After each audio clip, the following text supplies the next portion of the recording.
Hello friends, welcome to Srirani's kitchen. ఇవాళ మన కిచెన్లో చేపల కూర తయారీ విధానం చూపించబోతున్నానండి.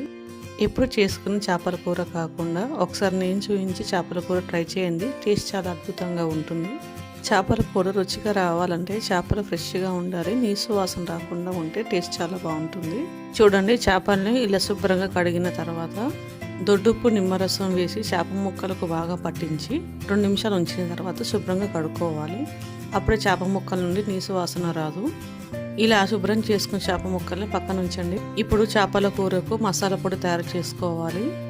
మసాలా పొడి కోసం ప్యాన్లో 3 స్పూన్స్ ధనియాలు వేసుకోవాలి. ధనియాలు వేసుకున్న తర్వాత 1 స్పూన్ జీలకర్ర వేయాలి. అలాగే ఈ చేపల కూరకు రుచిగా రావాలంటే 1/2 స్పూన్ మెంతులు వేయాలి.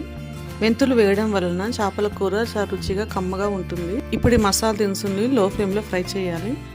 మెంతులు మాడకుండా ఎర్రగా ఫ్రై చేయాలి. మెంతులు ఎక్కువగా ఫ్రై చేస్తే కూర చేదుగా ఉంటుంది. అందులోనే 1 స్పూన్ నువ్వులు వేసి లో ఫ్లేమ్లో ఫ్రై చేసి స్టవ్ ఆఫ్ చేసుకోవాలి. ఇప్పుడు ఈ మసాలా దినుసుల్ని వేరొక ప్యాన్లో తీసుకొని అదే ప్యాన్లో కొద్దిగా ఆయిల్ వేసుకోవాలి. ఆయిల్ వేడెక్కిన తర్వాత ఒక పెద్ద కప్పు ఉల్లిపాయ ముక్కలు వేసి ఫ్రై చేయాలి. నేను ఇక్కడ 3 మీడియం సైజు ఉల్లిపాయలను కట్ చేసి తీసుకున్నాను. ఉల్లిపాయ ముక్కలు తొందరగా మగ్గడానికి 1/2 స్పూన్ సాల్ట్ వేసి ఫ్రై చేయాలి. ఉల్లిపాయ ముక్కలు ఎర్రగా ఫ్రై చేయవలసిన అవసరం లేదు, కొద్దిగా ఫ్రై అయితే సరిపోతుంది.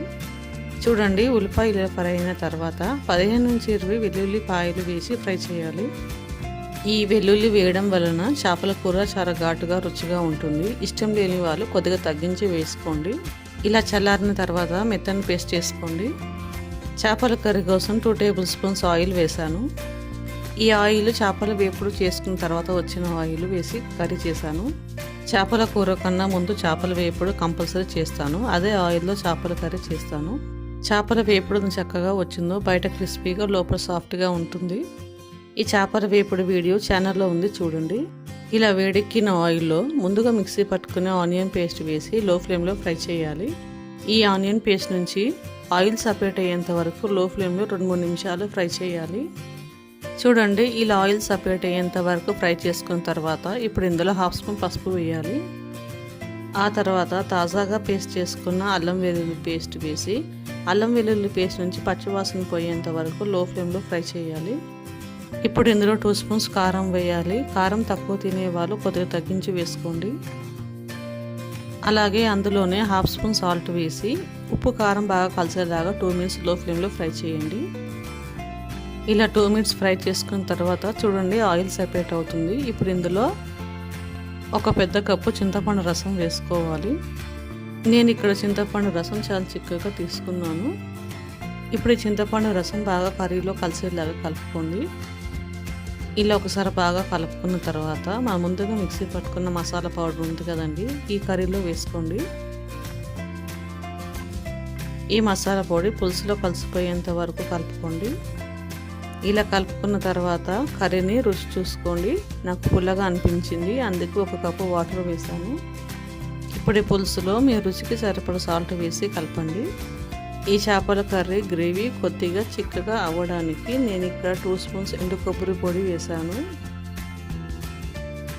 ఎండు కొబ్బరి పొడి పులుసులో కలుపుకున్న తర్వాత ఇప్పుడు పులుసుని 5-6 నిమిషాలు లో ఫ్లేమ్లో మరగనివ్వండి. చూడండి, 5-6 నిమిషాల తర్వాత ఇలా పులుసు మరిగి ఆయిల్ సెపరేట్ అవుతుంది. ఇప్పుడు మరుగుతున్న ఈ చేపల పులుసులో 2 రెమ్మల కరివేపాకు వేయండి.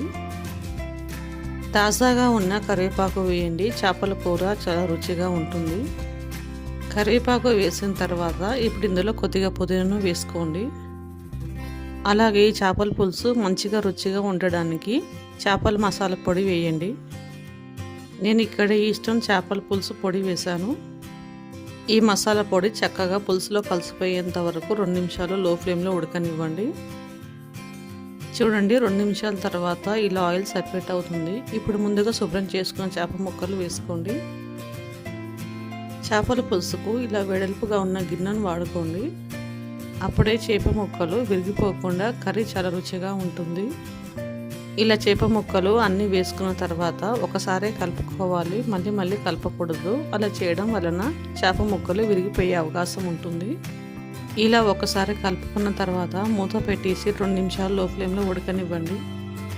చూడండి, 2 నిమిషాల తర్వాత కర్రీ నుండి ఇలా ఆయిల్ సెపరేట్ అవుతుంది. ఇప్పుడు ఈ చేపల పులుసులో మీకు రుచికి సరిపడా కారం ఉప్పు అడ్జస్ట్ చేసుకోండి. 5 నిమిషాల కన్నా చేపలను ఎక్కువ ఉడికించకూడదు. అలా చేస్తే చేప ముక్కలు విరిగిపోయే అవకాశం ఉంటుంది. అంతేనండి, గుమగుమలాడే చేపల పులుసు తయారు.